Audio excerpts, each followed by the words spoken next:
Je voudrais lancer un appel à mon cadet, le président du Sénégal, et à notre doyen, le président de la Côte d'Ivoire.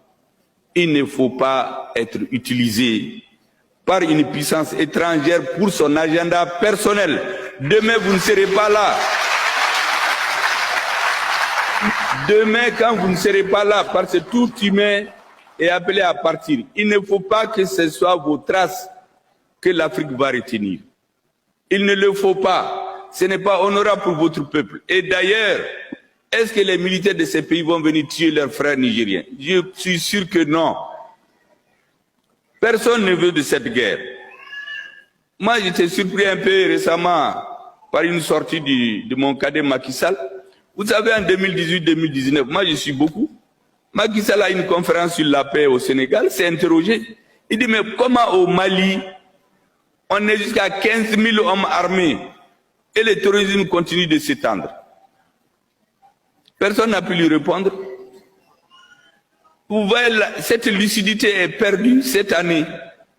Quand le Mali a demandé à l'administration de partir, c'est le même que j'ai entendu dire, mais comment les Maliens vont s'en sortir si l'administration n'est plus chez eux?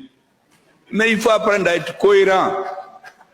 Vous savez, quand on dirige les pays, on travaille pour l'histoire. Il faut penser à ce qu'on laisse. Il faut penser à son héritage politique. Les doyens, vous faites bannir, les gens disent ce qu'ils veulent de lui. Chacun a son opinion. Moi, je ne rentre pas dans les débats idéologiques, mais je constate seulement que son grand parti, le RDA, ils l'ont fondé au Mali.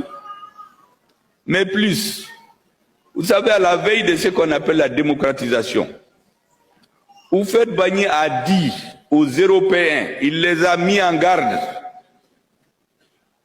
qu'ils sont en train d'exploiter l'Afrique, mais qu'un jour viendra, dans 40 ans, dans 50 ans, on est aujourd'hui peut-être à 50 ans,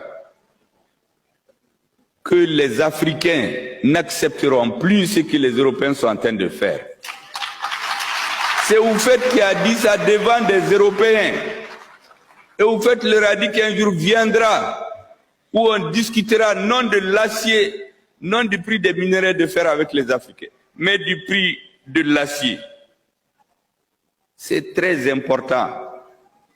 Dans tous nos pays, quand vous fouillez dans l'histoire, vous trouvez que les Africains se sont révoltés contre l'injustice. Maintenant, nous avons des nouveaux dirigeants. La jeunesse ne veut plus ce qui s'est passé par le passé. Elle n'en veut plus. Il faut changer de paradigme. Il faut que le prix du cacao soit fixé à Abidjan, au Ghana désormais, et non à Londres ou à Paris. Il faut que le prix de l'or soit fixé au Mali, en Afrique du Sud, et non à Londres ou à Paris. Il faut que le prix du cobalt et des matières rares se fixe au Congo, et non à Paris ou à Londres ou à Bruxelles. C'est pour ça que nous nous battons. Je dis donc aux Nigériens pour terminer, tenez bon, vous n'êtes pas seuls. Toute l'Afrique regarde aujourd'hui le Mali, le Niger, le Burkina Faso et d'autres pays. Je comprends que pour des questions de sécurité, nos amis européens vont dire à tel ou tel chef d'État, attention, il ne faut pas que ça prospère au Niger, sinon ça serait votre tour. Mais ça, c'est une façon non historique de voir la situation. Un président qui travaille bien, il s'entend avec son armée, il n'y aura pas de problème. Mais un président qui vient dire à son armée de baisser les armes, parce que les terroristes sont plus forts que lui. On appelle les gens pour vous aider, le terrorisme s'étend.